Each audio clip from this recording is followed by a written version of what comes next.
हम जल्दी से देख लेते हैं राज्यसभा को। तो राज्यसभा क्या होती है? काउंसिल ऑफ स्टेट्स कह सकते हैं हम इसे, ठीक है, representative of states of India in कहाँ? पार्लियामेंट में। जो राज्यसभा मतलब जो राज्यसभा होती है, राज्य मतलब स्टेट, सभा मतलब काउंसिल, है ना, काउंसिल ऑफ स्टेट भी इसलिए इसको कहा जाता है।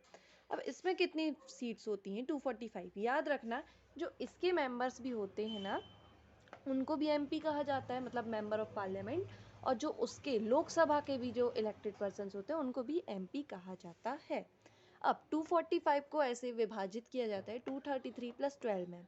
अब जैसे उसमें था 543 प्लस 2, तो उसमें क्या था? एंग्लो इंडियंस थे नॉमिनेटेड बाय प्रेसिडेंट। अब यहाँ पे भी नॉमिनेटेड बाय प्रेसिडेंट है, लेकिन एंग्लो इंडियन नहीं है।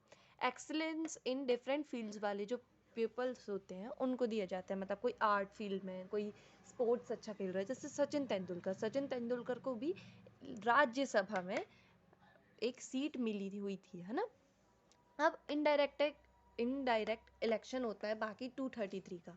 इनडायरेक्ट इलेक्शन कैसे? जो पीपल्स होते हैं, जैसे हम लोग होते हैं, हम लोग, तो इनका इनडायरेक्ट इलेक्शन होता है, मतलब जो हम लोग हैं, हम लोग इनको डायरेक्ट इलेक्शन नहीं देते हैं, लेकिन जो elected member of the legislature MLAs होते हैं, है ना, अभी मैं आपको समझाऊंगी बात, ऑफ वेरियस स्टेट्स, उन लोग को बोलते कि इस स्टेट से इनको जाना चाहिए, इनको जाना चाहिए। अब देखो, member of the legislative assembly, MLAs कौन होते हैं?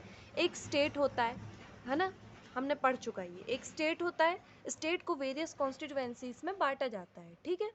मान लो 60-70 कॉन्स्टिट्यूएंसीज हैं, वहाँ पे एमएलए को चूज किया जाता है, मतलब वो भी जीत जीत के आते हैं। जैसे हमारा मध्य प्रदेश है, मध्य प्रदेश को वेरियस कॉन्स्टिट्यूएंसीज में बांट दिया जाएगा। मान लीजिए भोपाल का है एक, है ना, एक कोई इंदौर के हैं, तो ये वेरियस एमएलएज हो जाएंगे फिर, ठीक है। अब जो मेजॉरिटी में होती है वो कौन सी? स्टेट गवर्नमेंट की पार्टी बनाएगी, ठीक है। मान लीजिए वो सीएम बन जाएंगे, एमएलए से बनते हैं क्या? सीएम। सीएम चूज करेगा बाकी बॉडीज को, जैसे education minister of the state, ठीक है, ये वगैरह को।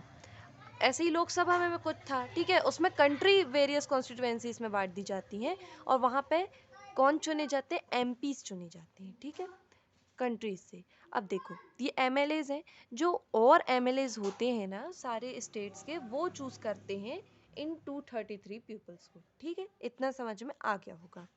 अब जो लोकसभा के जो मेंबर्स होते हैं, वो सॉरी, जो राज्यसभा के मेंबर्स होते हैं, वो लोकसभा के मेंबर जैसे पार्टी नहीं बनाते। जैसे लोकसभा के मेंबर्स क्या करते हैं, जो एमपीज होते हैं, जिनकी रूलिंग पार्टी हो, मतलब जो मेजोरिटी में होते हैं, वो रूलिंग पार्टी बनाते हैं, है ना। लेकिन जो राज्यसभा में मेजोरिटी माइनॉरिटी वाला सिस्टम नहीं चलता है।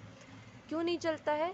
क्योंकि यहाँ पे कोई भी गवर्नमेंट बनाने वाला काम नहीं होता है। तो ये काम क्यों आती है? देखो, सबसे पहले तो ये स्टेट को रिप्रेजेंट कर रहा है, कहाँ? पार्लियामेंट में, ठीक है।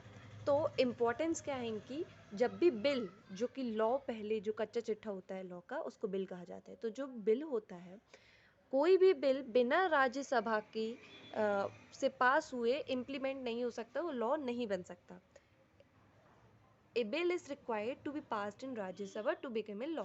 मतलब रिक्वायर्ड मतलब बहुत नेसेसरी ही है, बिना उसके नहीं हो सकता, ठीक है। और जो राज्यसभा होती है वो भी बिल ऐसे पास कर सकती है, मतलब इनिशिएट लेजिस्लेचर, मतलब एक लॉ बनाने के लिए बिल पास कर सकती है। उसको कहाँ जाना पड़ेगा फिर? लोकसभा में जाना पड़ेगा। आई होप ये समझ में आया होगा।